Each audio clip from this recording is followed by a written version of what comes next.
मित्रों, आदमी की पहचान उनके कर्मों से होता है, उनकी आदतों से होता है, न कि उनकी धन दौलत से। आइए मित्रों, मैं अनिल यादव आप लोगों के पास एक छोटी सी कहानी लेकर आया हूँ। कहानी है एक राजा और उसके सलाहकार की, जो हमें ये बताती है कि एक इंसान, एक शख्सियत की पहचान, उसकी अहमियत उनकी आदतों से जाना जाता है। मित्रों, एक बार की बात है, राजा का दरबार लगा रहता है। एक अनजान व्यक्ति उनके पास आता है नौकरी की तलाश में, और राजा उनसे पूछते हैं उनकी योग्यता कि आपकी योग्यता क्या है। तो वो बहुत ही कॉन्फिडेंस से, बहुत ही आत्मविश्वास से जवाब देता है कि मैं एक सलाहकार हूँ, जहाँ पना आपके हर सुख दुख में, आपके समस्या निवारण में सलाहकार के रूप में मैं काम कर सकता हूँ। राजा उनके कॉन्फिडेंस को देखते हुए उनको नौकरी दे देते हैं, तबेले का मैनेजर घोषित कर देते हैं। और कुछ दिन बाद राजा को लगता है कि हमने जो सबसे महंगा घोड़ा खरीदा था उसके बारे जानकारी ली जाए। तो राजा उनको बुलाते हैं, उनसे पूछते हैं कि जो सबसे महंगा घोड़ा हमने अभी अभी हाल ही में मंगाया था, उस घोड़े के बारे में हमको जानकारी दीजिए। सीधा सीधा सलाहकार बोलते हैं कि आपकी राजसाहस सलामत रहे, मगर घोड़ा नस्ल नहीं है।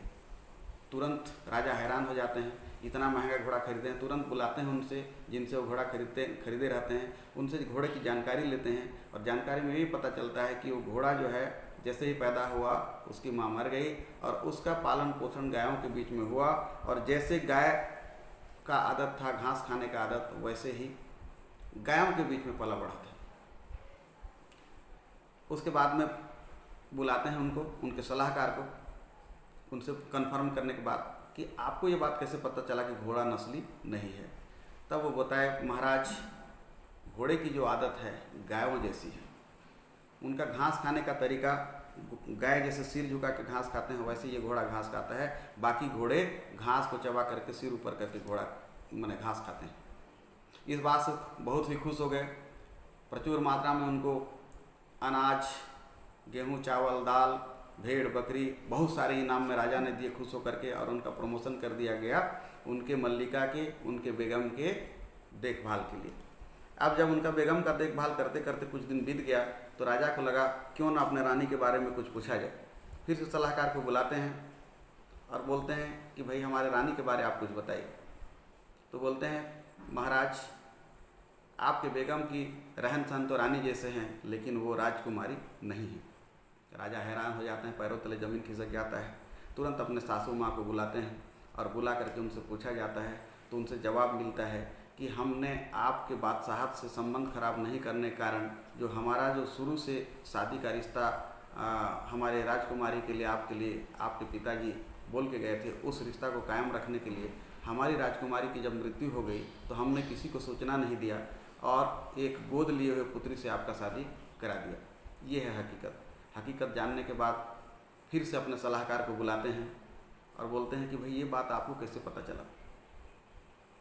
तो बोलते हैं, महाराज, आपकी जो बेगम साहिबा हैं, इनका रहन सहन तो महारानी जैसे है, लेकिन इनका चाल चलन खानदानी नहीं है। मतलब इन्होंने नौकरानियों से जो व्यवहार किया है, ऐसा सलूक किया जैसे जाहिलों के साथ, जैसे कोई अपराधियों के साथ व्यवहार किया जाता है, वैसे व्यवहार आपकी महारानी करती है। तो एक खानदानी कभी ऐसा व्यवहार, अच्छे खानदान की माने लड़की या राजकुमारी कभी ऐसा व्यवहार नहीं करते। उनके आदतों से हमको पता चला।